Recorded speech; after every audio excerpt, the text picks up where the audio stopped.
Assalamu alaikum everyone. I hope you all are doing great. So today we are going to study about history of child development. So let's get started. So the first heading is the Middle Ages. The Middle Ages means before 16th century. From birth to 7, children were considered as miniature. Miniature means small adult. Birth से लेके seven years तक बच्चों को एक छोटा adult समझा जाता था, ठीक है। After 7, children were expected to follow the footsteps of their forefathers. जब बच्चा 7 साल का हो जाता था तो इस उससे ये एक्सपेक्टेशंस लगाई जाती थी कि वो अपने आबाव-अजदाद के कदमों पर चले, ठीक है। जैसे अगर कोई बिजनेस करता है तो वो बच्चा भी बिजनेस करे, ठीक है। Formal education was considered as an unnecessary luxury. Formal education को बिल्कुल भी अच्छा नहीं समझा जाता था, बिल्कुल फ़ुज़ूल समझा जाता था। फॉर्मल एजुकेशन होती क्या है? फॉर्मल एजुकेशन होती है कि जिसमें आपको डिग्री मिल रही हो, जिसमें आपको सर्टिफ़िकेट मिल रहा हो कंप्लीशन का, ठीक है? Schools were not according to the needs of children. There was a religious concept of original sin that children are born as evil and stubborn, and they need to be civilized and can be cured through baptism. अच्छा, ये भी समझा जाता था कि बच्चे जो होते हैं, जो लोग होते हैं, जो इंसान होते हैं, वो फ़ितरतन ही बुरे होते हैं, ठीक है? उनको दबा के रखा जाए ताकि वो अपनी हुदूद से बाहर ना निकले, ये समझा जाता था, ठीक है? और बच्चों के ये जो फ़ितरतन जो बुरे होते हैं, इनको क्योर किया जाता है किस चीज़ के थ्रू? बैप्टिज़्म के through. What is baptism? Baptism means आपको चर्च भेजा जाता है, किस लिए? फॉर एजुकेशन के लिए, ठीक है? So the next heading is Age of Enlightenment, Age of Reason. Late 17th to 18th century. It was a philosophical, intellectual, and cultural movement in Europe from late 17th to 18th century that emphasized over blind faith. अब क्या हुआ? As of enlightenment, जब हम आगे theory पढ़ेंगे तो आपको और ज़्यादा अच्छे से समझ आ जाएगा। एज ऑफ एनलाइटमेंट में होता ये था कि आपको ब्लाइंड फेथ के ऊपर काम किया। Blind faith means unquestionable believe, हम अल्लाह पे यकीन करते हैं, इसके ऊपर हम क्वेश्चन नहीं कर सकते। तो what is this? This is a blind faith. तो इसके ऊपर एक थ्योरी दी गई जॉन लूक ने कहा, John Locke is remembered as a wise and brilliant British philosopher of 18th century. He was born in Somerset. He argued that we feel the ideas as we experience the world through senses, and at birth the mind is tabula rasa. उन्होंने ये कहा कि बच्चा जो है वो अपने experience से सीखता है। उसका माइंड जब वो आता है, जब बच्चा पैदा होता है तो उसका माइंड बिल्कुल खाली होता है, बिल्कुल ब्लैंक स्टेट होता है। टैबुलर रासा क्या है? टैबुलर रासा एक लैटिन फ्रेज़ है।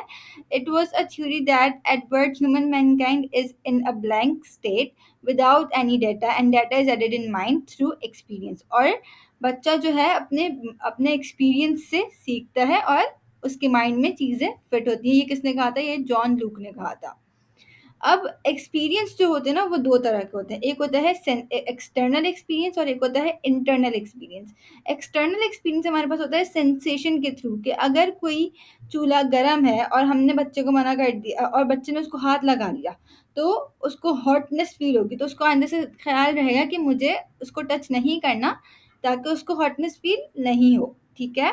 जबकि इंटरनल एक्सपीरियंस क्या कहता है? Internal experience means reflection, judgement and thinking के थ्रू एक्सपीरियंस होना, कि जैसे इसके अंदर मैंने लिखा हुआ है having having bad experience of ordering something virtually. अगर हमने कोई चीज़ वर्चुअली ऑर्डर की है, लाइक अगर हमने कोई चीज़ ऑनलाइन ऑर्डर की है और वो गलत आ गई है, तो हम लोग आइंदा से ख्याल रखेंगे कि हमें ऑनलाइन चीज़ें नहीं मंगवानी, ठीक है। अब चेंजेस क्या की थी लूक ने कहा था कि according to this idea children begin as nothing, their characters are shaped entirely by experience. उन्होंने कहा था कि बच्चा जो है वो खुद से सीख के कुछ भी नहीं आता, उनका कैरेक्टर सोसाइटी बनाती है, सोसाइटी के एक्सपीरियंसेस बनाते हैं, ठीक है। वो एक्सपीरियंसेस बनाते हैं जो वो सोसाइटी से गेन करता है, ठीक है। He said that children behaviour can be moulded by effective teaching and reward rather than physical punishment. उन्होंने ये कहा था कि बच्चों की जो है ग्रोथ इस वजह से ऐसे अच्छी होती है जब हम उनको छोटी छोटी चीज़ों से रिवॉर्ड करें। जैसे अगर आप लोगों ने क्लास में भी देखा होगा, हम लोग बच्चे ने कोई अच्छा आंसर दिया तो हम उसको रिवॉर्ड करते हैं, हम क्लैपिंग करवाते हैं, तो वो आगे से भी अच्छा पढ़ने लग जाता है। तो ये छोटी-छोटी चीज़ें होती हैं जो बच्चों की डेवलपमेंट में बहुत अहम किरदार अदा करती हैं। ठीक है? नाउ रोसो ने भी एक बहुत अहम किरदार अदा किया है हिस्ट्री ऑफ चाइल्ड डेवलपमेंट में। उन्होंने क्या कहा, वो कौन थे, उन्होंने वो एक स्विस फिलोसोफर थे 18th सेंचुरी के। उनका पॉइंट ऑफ व्यू था नेचुरल गुडनेस के ऊपर। Beloved, everything is good as it comes from the hands of nature, but it gets degenerated in the hands of man. उन्होंने कहा था कि बच्चा जब आता है अल्लाह ताला की तरफ से तो वो बहुत अच्छा होता है, लेकिन वो डीजेनरेट हो जाता है किसके हाथों में आके, मैन के हाथों में आके। मतलब वो खराब हो जाता है। जैसे अगर अगर बच्चे को बुरा एक्सपीरियंस होंगे तो उसकी पर्सनैलिटी भी एक बहुत बुरी ही फॉर्म होगी, लेकिन अगर उसको अच्छे एक्सपीरियंस होंगे, अगर उसकी पेरेंटिंग अच्छी होगी, अगर उसको पढ़ाई अच्छी दी जा रही होगी, तो उसकी ग्रोथ, उसकी डेवलपमेंट भी बहुत एक एलिगेंट बच्चे की तरह होगी। ठीक है। He talked about positive and negative education. उन्होंने किस बारे में बात की, पॉजिटिव और नेगेटिव एजुकेशन के बारे में बात की।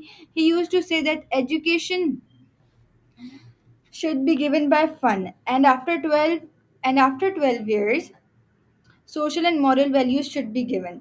उन्होंने कहा कि एजुकेशन को एक फ़नी तरीके से बच्चों के सामने हमें रखना चाहिए, ना कि एक स्ट्रेसफुल तरीके से सामने रखना चाहिए। उन्होंने एजुकेशन के दो पॉइंट ऑफ व्यूज़ बताए, एक पॉजिटिव एजुकेशन होती है और एक नेगेटिव एजुकेशन होती है।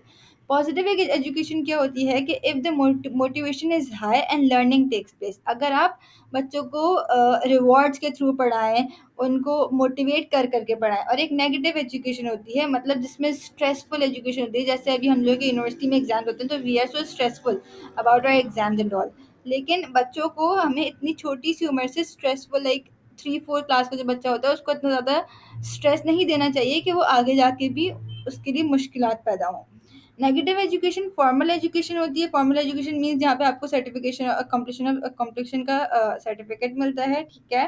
This education should be given by 12 after 12 years. उन्होंने कहा कि ये जो स्ट्रेसफुल एजुकेशन, नेगेटिव एजुकेशन जो होती है, ये 12 साल के बच्चे के 12 साल के बाद बच्चे को देनी चाहिए। ठीक है। I hope you understand all the concepts of these two theories and the history of child development, and if you don't understand anything then you can ask me in a comment section. So that's it for today. I hope you like the video. Allah Hafiz.